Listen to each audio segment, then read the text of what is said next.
Okay, Robert in Michigan, got your new President George here. This is the model that you're going to get, the serial number.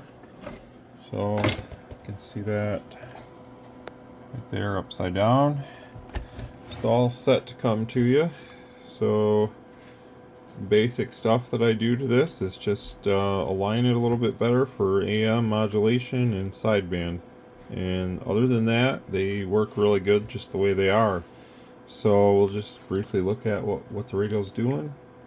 Power wise, 4 watts all the way up on AM RF power, and then with peak modulation when we're speaking into, this is the standard President microphone that comes with the radio right here. So it's looking like it's about 20 or so, maybe just a hair over 20. So it's doing pretty good for what it is. You know, they sound good.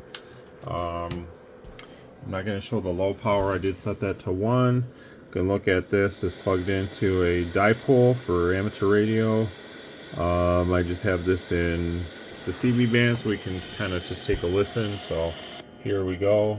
It's not really a good interpretation, but this is all I can do. So 1 2 3 1 2 3, check check 1 2. Apologize for the hum. That's due to the fact that I'm on the dummy load, so that generally happens.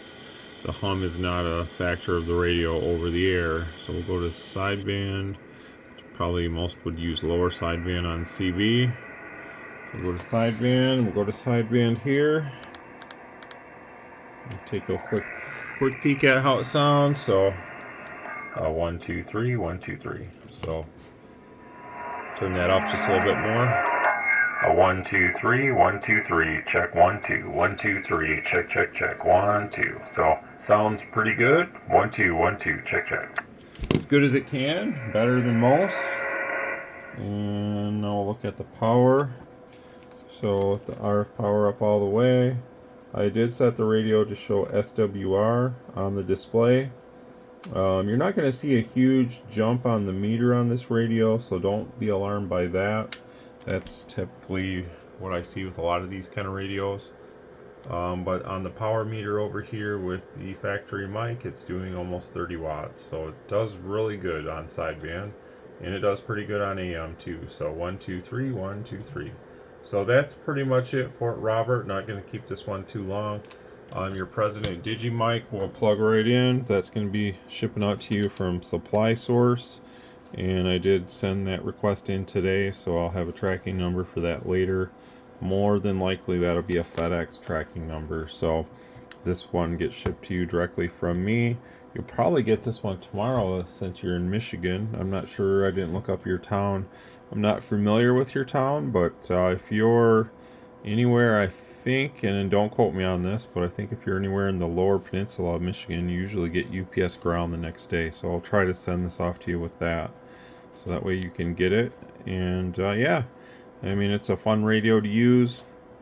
If you're going to use a low pass filter for any reason, you probably won't get any no weather received. That's something that I sometimes forget to mention. But if you ever decided to use like a low pass filter to filter out some other things with maybe something else in the future or something, just keep in mind the low pass filter will knock out anything from, you know, usually they're like 30 megahertz and above. Anything above there, you don't generally hear that as much. So that's kind of a good thing actually for our radios too, that it allows you to block some of that stuff out, maybe even some of the interfering things. So using a low pass filter isn't going to hurt you.